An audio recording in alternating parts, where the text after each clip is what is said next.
Tots els pobles tenen el seu mal nom, i en el cas de la Vilavella, una localitat castellonenca als peus de la Serralada d'Espada de poc més de 3.000 habitants, no anava a ser l'excepció. Rodejats per genolluts, pardals o porquets, els veïns de la població de la Plana Baixa llueixen amb orgull el malnom de Nyaganyosos, i si poden estar orgullosos és perquè aquest neix de la feina característica que va donar aliment a tantes boques en la cruenta època de la postguerra, l'ofici de l'espardenya. Aquesta dedicació, ara desapareguda, ja no és un treball rendible, i de les 1.000 persones que es van acabar dedicant a l'espardenya, sols una segueix confeccionant-ne, malgrat que per afició i no per motius econòmics. I no solament avui en dia és una feina que dona un escàs marge de benefici. L'espardenya sempre ha destacat per ser un ofici que generava molts pocs ingressos. L'escàs benefici que s'aconseguia dedicant-se a l'espardenya donava lloc a que es dedicaren famílies senceres a la producció, xiquets inclosos, ja que havien de fer cordells a l'eixir de l'escola o complementar l'ofici amb altre treball. Segons Verònica Chávez, historiadora i tècnica del Museu Casa dels Espardenyers de la Vilavella, l'espardenya és un treball, una artesania que no dona molts diners.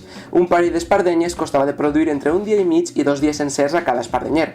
Llavors, tenien molts fills i havien de completar el sou amb altra activitat, normalment la taronja.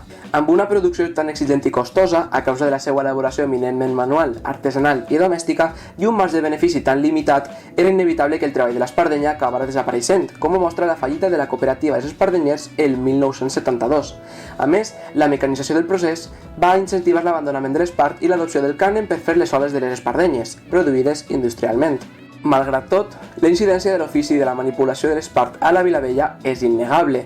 De gran rellevància a inicis dels anys 40 i factor clau per evitar una emigració massiva a la postguerra, el treball de l'espardenya ha estat present al poble des de fa segles. En textos de segles XVI, XVII i XVIII ja es menciona el cultiu de cànem i la presència dels oficis de corder i espardenyer a la localitat. Tanta presència a la història del municipi acaba tenint un gran impacte en la seva cultura i la seva idiosincràsia. Manipular l'espart generava una polseta que s'adheria als ulls dels espardenyers, generant els problemes oculars, conjuntivitis i tracoma, i omplint-los la mirada de nyaganyes. Aquesta tendència tan pròpia de la població va fer mereixedor el malnom de Nyaganyosos, als vilavellers, un cognom propi que identificarà els veïns del poble per a l'eternitat. Si fins i tot el malnom dels veïns de la Vilavella naix d'una feina quasi extingida, serà, per tant, responsabilitat dels propis vilavellers fer que no caiga en l'oblit.